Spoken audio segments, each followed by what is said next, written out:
start with our another topic, that is costing.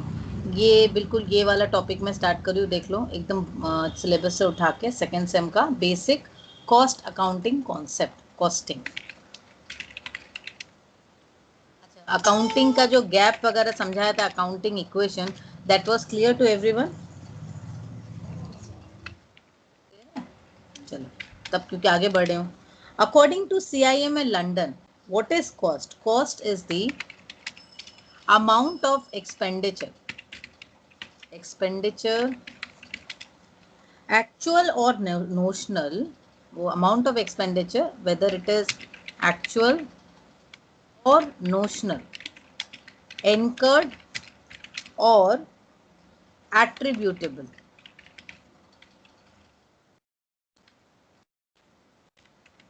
to a given thing। अब देखो CIMA London ने define कैसे किया है, किस तरीके से दिया है कॉस्टिंग को। That is, according to CIMA London, cost is the amount of expenditure, actual or notional, incurred or attributable to a given thing। Cost मतलब क्या होता है? Costing तो मैं बाद में बताऊंगी। What is cost? पहले cost क्या है? कोई भी चीज का cost जब हम बोलते हैं, इकोनॉमिक्स में हम लोग cost क्या पढ़ते हैं?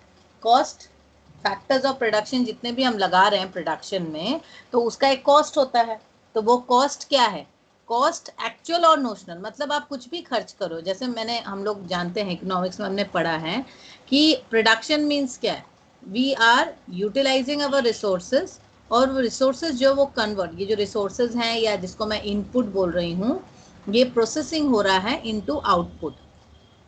तो ये जो मेरे रिसोर्सेज हैं जो मैं इनपुट डाल रही हूँ सॉरी ये जो रिसोर्सेज या इनपुट है जिसकी प्रोसेसिंग होनी है, प्रोसेसिंग होगी ना तभी तो आउटपुट बनेगा, होगा। तो ये जो प्रोसेसिंग होनी है, जिसका आउटपुट हम बनाएंगे, तो रिसोर्सेज में क्या है मेरा, हम लोग को पता है land, labour, capital and organisation.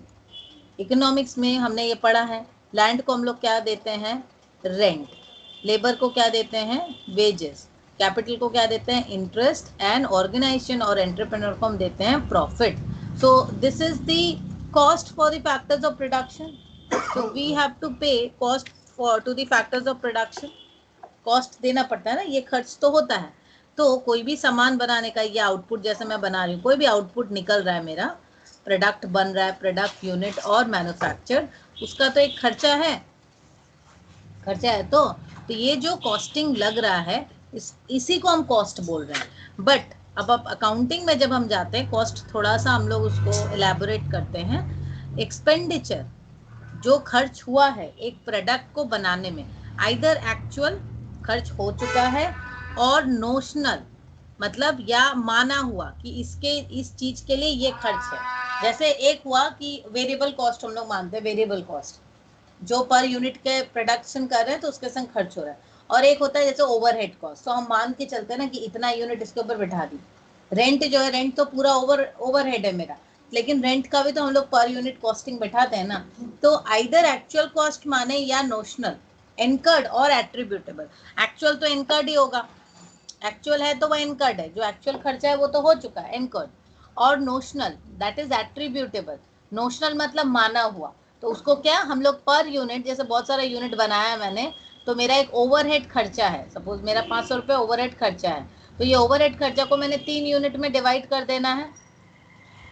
तो ये क्या हो गया, attributable to a given thing, उसके संग हम एट्रीब्यूट किए, तो इसको बोलते हैं हम cost. Cost means simply the cost of producing something, anything. Cost, अब ये देखो कॉस्ट को हम लोग डिफरेंट तरीके से डिवाइड करते हैं, जैसे फिक्स्ड कॉस्ट, वेरिएबल कॉस्ट हुआ, डायरेक्ट कॉस्ट हुआ, इनडायरेक्ट कॉस्ट हुआ, ऐसे डिफरेंट तरीके से कॉस्ट को हम लोग क्या बोलते हैं, डिवाइड करते हैं, ठीक है। Now, cost can be classified on the basis of historical cost, predetermined cost, जैसे different type of cost है। अब कॉस्टिंग का अगर हम क्लास लेंगे तो बहुत वैरायटी ऑफ कॉस्ट आएगी, बट हम लोग ज़्यादा कॉस्ट पे नहीं जाएंगे। We will just consider few cost that is important from managerial decision making point of view. तो एज आई सेड कि हम लोग मैनेजमेंट अकाउंटिंग, भले ही मैंने मैनेजमेंट अकाउंटिंग के बारे में बताया ना, तो you have to consider only those cost which are important from the point of view of managerial decision making. इसमें फर्स्ट आता है आपका marginal cost. What is marginal cost? Marginal cost is the additional cost incurred to produce one additional units. अब ये देखो हमारा क्या है मार्जिनल कॉस्ट का मतलब, मार्जिनल मतलब का मतलब ही होता है एडिशनल, जो लास्ट यूनिट का। जैसे मैं 20 यूनिट बनाई, ओके, 20 यूनिट को बनाने में मेरा खर्च आया 100 रुपये, ठीक है। अब मैंने 21 यूनिट बनाया, नेक्स्ट एक यूनिट और बनाया, तो मेरा खर्चा आया 110 रुपये। तो मेरा additional cost to produce one extra unit is 10 rupees, ठीक हो ना। तो इसको हम बोल सकते हैं मार्जिनल कॉस्ट, या सॉरी ये तो मेरा टोटल कॉस्ट ही आ गया, ये तो अच्छा मैं एक बार दिखा देती हूँ आप लोग को, एक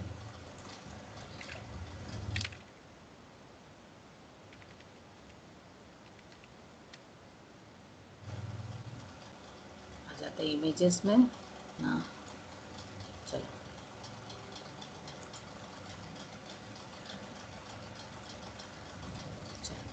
यहाँ पे मैं मार्जिनल कॉस्ट का ये चार्ट दिखा दे रही हूँ, दिख रहा है तो चार्ट क्या है?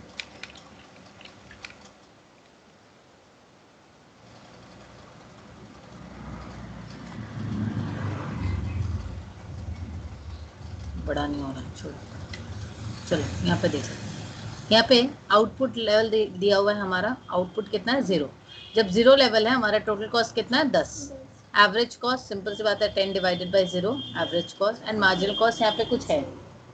अब जब हमने 1 यूनिट बनाया हमारा टोटल कॉस्ट कितना आ गया 20, तो 10 से हो गया हमारा 20, एवरेज कॉस्ट कितना हुआ 20, मार्जिनल कॉस्ट कितना हुआ 20 माइनस 10, तो सीधी सी बात है 0 से 1 लेवल पे जब हम जाते हैं तो वहाँ पे हमारा मार्जिनल कॉस्ट एक्स्ट्रा एक यूनिट, सिर्फ एक यूनिट बनाने का खर्च कितना पड़ा हमारा 10 रुपये।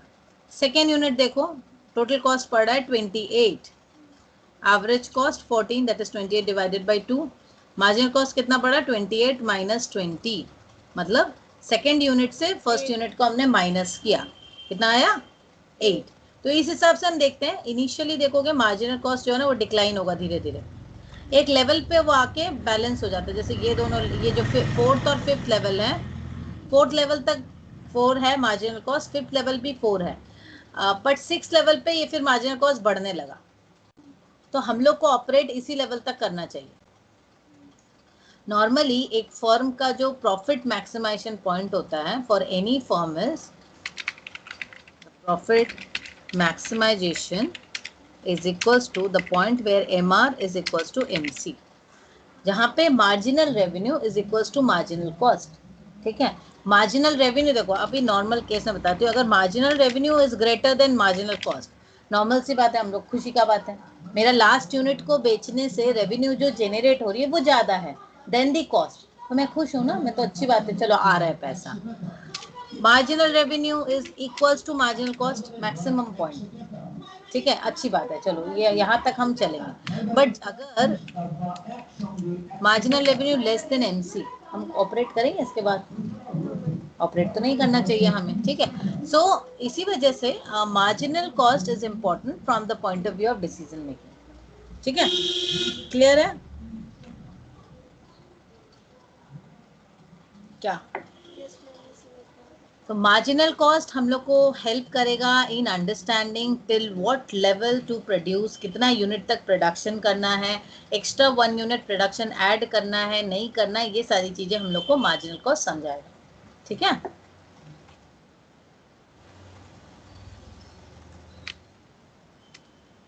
मैं आप लोग का फर्स्ट चैप्टर का अकाउंटेंसी का एमसीक्यू टेस्ट लूंगी कल, चलिए।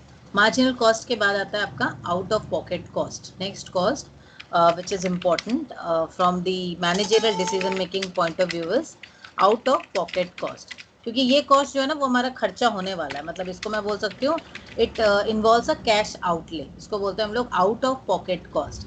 ये खर्चा जाता है, मेरे हाथ से निकल है, जैसे मैं सैलरी दे रही हूँ अपने एक टीचर को, ठीक है, या तो मैं स्कूल की फीस दे रही हूँ, या मैं अभी प्रिंटर की ईएमआई भर रही हूँ, एनीथिंग, तो ये क्या मेरा कैश आउटले हो रहा है, एकदम फिजिकल आउटले, तो इन्वॉल्व्स पेमेंट, तो उसको बोलते हैं हम लोग आउट ऑफ पॉकेट कॉस्ट।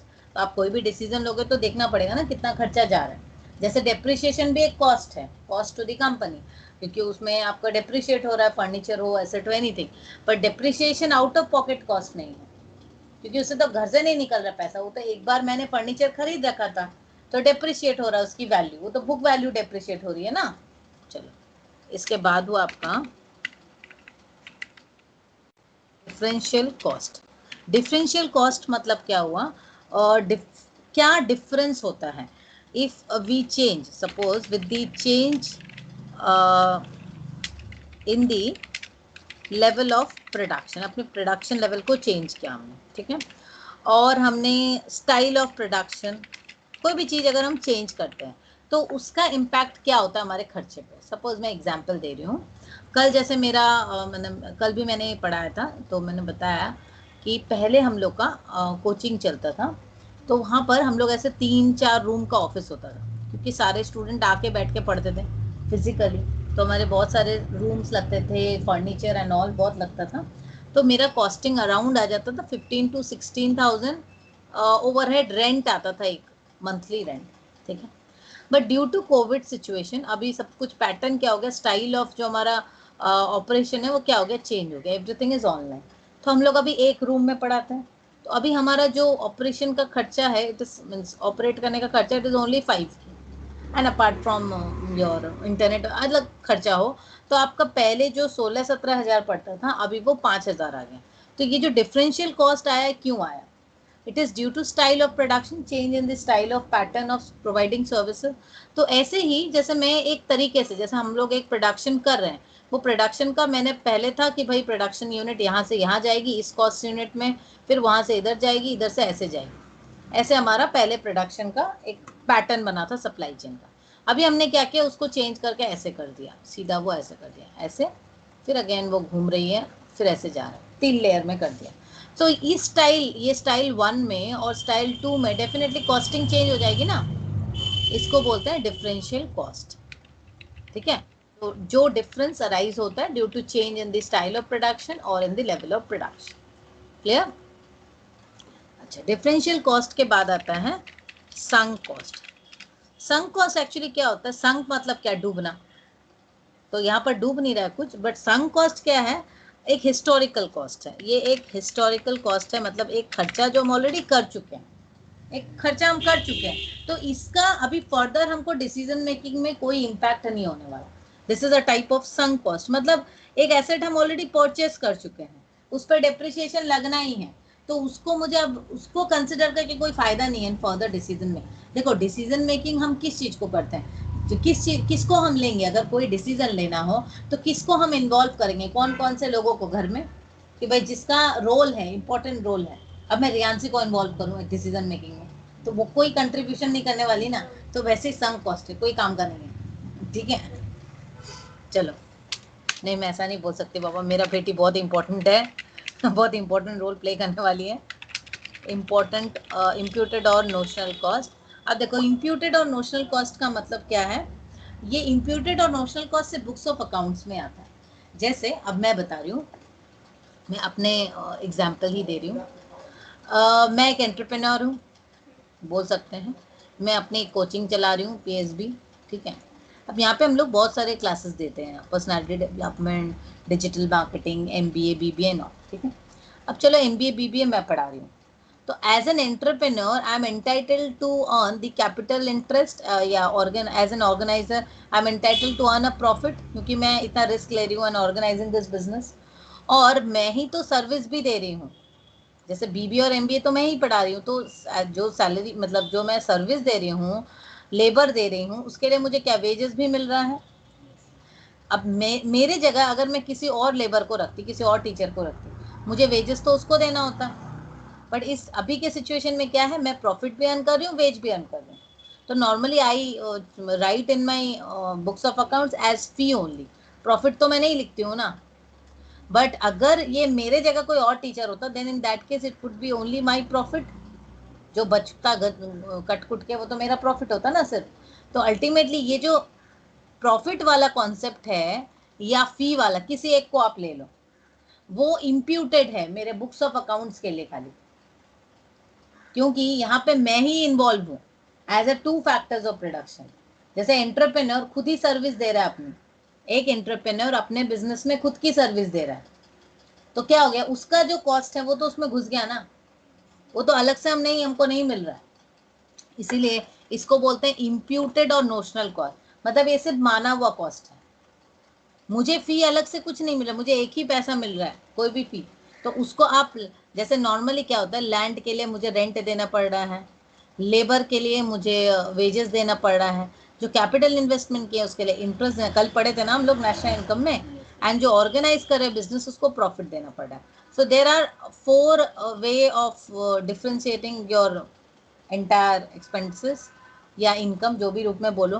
तो अल्टीमेटली मैं अगर एज अ लेबर अर्न कर रही हूँ इस ऑर्गेनाइजेशन में, तो मतलब मुझे तो एक ही मिल रहा है कुछ, जो फीस आ रही है उसको मैंने चलो लिया कि मेरा तो सॉरी ये तो रेंट है, रेंट तो घटाओ, एज अ लेबर वेज मुझे सैलरी मिल रही। तो what about as an organiser my profit, और अगर मैं बोल रही हूँ मैं as an entrepreneur profit earn कर रही हूँ, तो व्हाट अबाउट माय वेज, वो तो बुक्स ऑफ अकाउंट्स में ही दिख रहा है, बट अगर ये मैं नहीं रहती तो मुझे किसी और को देना पड़ता, कोई और एक टीचर रहता ना तो मुझे उसको देना पड़ता, तब ये एक्चुअल कैश आउटले होता। समझ में आया? कौस्तवी मोबाइल दोनों को अनम्यूट करके बोलो, मुझे तुम लोग के मन की बात नहीं समझ में आती है। Yes ma'am. अच्छा हाँ श्रेया, हाँ। तुम लोग बहुत इंटेलिजेंट होते जा रहे दिन पर दिन।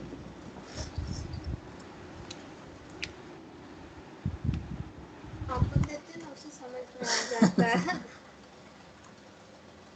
चलो अब कहाँ थी मैं, इम्प्यूटेड नोशनल, अब आ गया अपॉर्चुनिटी कॉस्ट।